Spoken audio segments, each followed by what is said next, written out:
जय श्री कृष्ण। श्री कृष्ण कहते हैं, कर्म ज्ञान से अज्ञात मानव कोई महामानव नहीं, केवल अज्ञानी है। मोह बंधन ही मानव को पथ से भटकाते हैं। सफलता के लिए सन्मार्ग पर चलना अनिवार्य है। कृष्ण कहते हैं, योगियों की भांति ही ध्यान केंद्रित करना सीखो, जहां स्वार्थ का कोई स्थान ना हो। मनुष्य जैसा आहार लेता है वैसा ही बन जाते हैं उनके विचार, इसलिए अपने आहार पर ध्यान दीजिए। कृष्ण कहते हैं, सफलता उसी व्यक्ति को मिलती है जिसका स्वयं की इंद्रियों पर बस हो। यदि परिस्थितियां आपके हाथ में नहीं है तो विश्वास कीजिए, कुछ बेहतर आपकी तलाश में है। कृष्ण कहते हैं, हर प्राणी के जीवन में परीक्षा का समय आता है। इसका अर्थ यह नहीं कि वो निराश हो जाए, टूट जाए और कोशिश करना छोड़ दे। अगर आपके जीवन में बुरा समय आया है तो परमात्मा बहुत जल्दी अच्छा समय भी लाएंगे। बस धैर्य रखिए। कृष्ण जी कहते हैं, कभी भी धैर्य मत खोइए, निराश मत होइए, क्योंकि जो परमात्मा आपको दुख दिया है वो सुख देने के लिए भी तैयार है। बस आप निराश मत होइए, सही कर्म कीजिए। कृष्ण कहते हैं, दूसरे की कामयाबी से जलना क्यों, आपका परिश्रम ही आपको सफल बनाता है। जीत हो या हार, दोनों का सम्मान करना सीखिए, क्योंकि दोनों में ही ईश्वर की इच्छा होती है। ईश्वर जानते हैं कि उसमें अच्छा क्या है। जब हमारे साथ कुछ बुरा होता है तो हम निराश हो जाते हैं, टूट जाते हैं। उस टाइम समझ नहीं आता कि हमारे साथ ऐसा क्यों हुआ, जबकि हम अच्छा करते हैं फिर भी हमारे साथ बुरा होता है। उस टाइम हम हताश हो जाते हैं। बिल्कुल परिस्थिति हमारे अनुकूल जब नहीं होती है तो हम निराश हो जाते हैं। तो ईश्वर कहते हैं, निराश मत हो। चाहे आपकी जीत हुई है, सफलता मिले या असफलता, निराश मत होइए, क्योंकि अगर आपको असफलता मिली है तो उसमें कुछ न कुछ ईश्वर की मर्जी होगी, अच्छा होगा, आपके साथ अच्छा होने वाला है, बुरा नहीं। हो सकता है परमात्मा इससे बेहतर सोच रखा है आपके लिए। कृष्ण कहते हैं, मन की परेशानी या समय की हैरानी का एक ही हल है कि आप अपने सवालों के जवाबों के पीछे ऐसे पड़ जाए जैसे आप एक हठयोगी हो। आप अपने सवाल खुद से ढूंढिए, ऐसे पीछे पड़िए और तब तक सवाल को जवाब ढूंढिए जब तक आपको जवाब ना मिल जाए। कोई भी मनुष्य किसी प्रतिष्ठित कुल या कुटुंब में जन्म लेने से नहीं, बल्कि अपने कर्मों से महान बनता है। वो क्या बनेगा, वो सिर्फ और सिर्फ उसका कर्म है। वो अमीर घर में पैदा होने से नहीं होता है या गरीब घर में पैदा होने से नहीं होता है। अगर ऐसा होता तो सारे अमीर का बच्चा ही बनता, गरीब का नहीं। गरीब का बच्चा ज्यादा आगे जाता है क्योंकि वो अपना कर्म करता है, वो अपना मेहनत करता है, उसको सब कुछ खुद से हासिल करना होता है। इसलिए कोई भी इंसान अमीर या गरीब घर में जन्म लेने से महान नहीं बनता। सिर्फ और सिर्फ उसका कर्म उसे महान बनाता, उसको नाम देता है। योग कर्मों में उत्कृष्टता लाने की कला है। जो व्यक्ति अपने कर्म को पूरी निष्ठा और समर्पण से करता है वही सच्चा योगी है। स्वयं का उद्धार स्वयं करो। कृष्ण कहते हैं, स्वयं का उद्धार स्वयं करो, स्वयं को नीचा मत गिराओ, क्योंकि हर व्यक्ति यहाँ स्वयं का मित्र भी होता है और शत्रु भी है। आप खुद फैसला कीजिए कि आप अपने मन का, आप अपने आप का मित्र बनेंगे या शत्रु।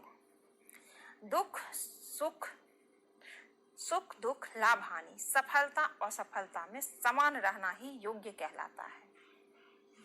आत्मा न जन्म लेती है न मरती है, यह नित्य शाश्वत और अजर अमर है। जैसे मनुष्य पुराने वस्त्रों को त्याग कर नए वस्त्र धारण करता है, वैसे ही आत्मा पुराने शरीर को छोड़कर नया शरीर धारण करती है। अपने धर्म का पालन करना, भले ही वो दोष युक्त हो, दूसरे के धर्म को अपनाने से श्रेष्ठ है। आप जिस धर्म में जन्म लिए हैं उस धर्म का पालन कीजिए, दूसरे को धर्म को मत अपनाइए। आप जिस धर्म में हैं उस धर्म को अपनाना ही श्रेष्ठता है। जो व्यक्ति दुख में विचलित नहीं होता, जो सुख में आसक्त नहीं होता, वही स्थिर बुद्धि वाला कहलाता है।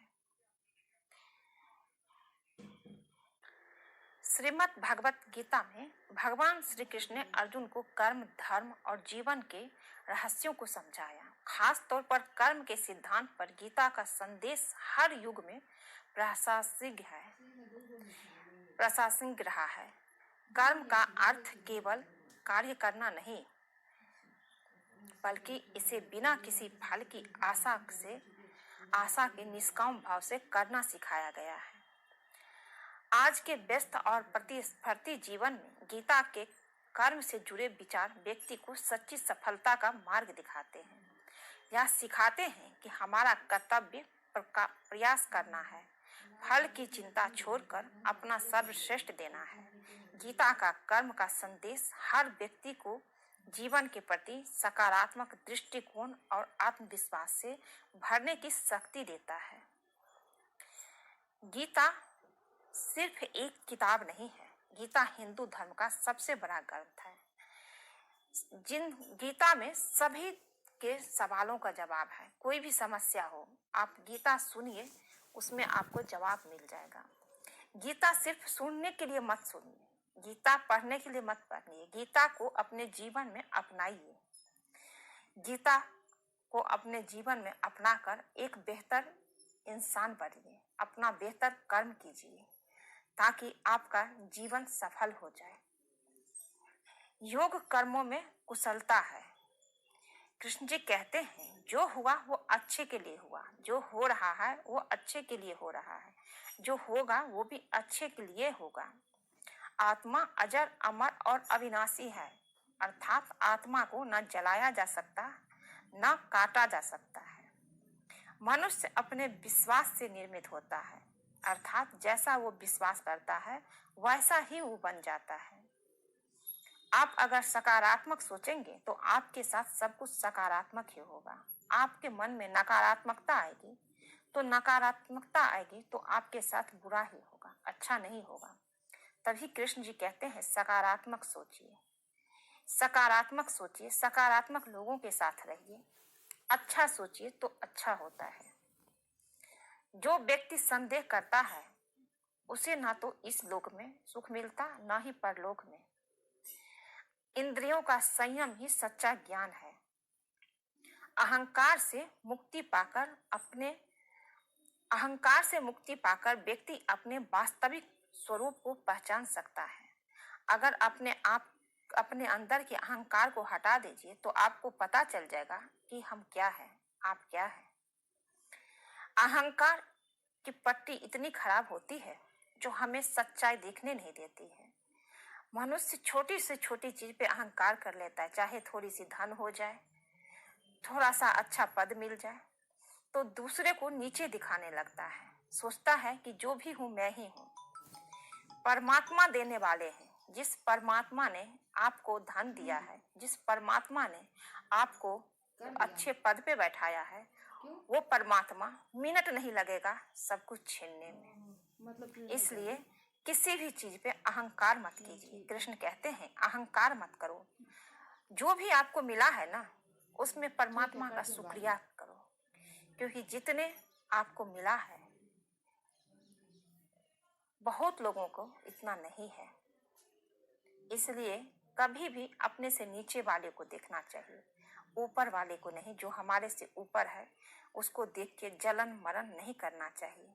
कृष्ण जी कहते हैं, अहंकार त्यागो और अपने अंदर की अच्छाई को देखो, सबका अच्छा करो। अगर आपके पास कुछ है तो किसी जरूरतमंद की पूरा करो।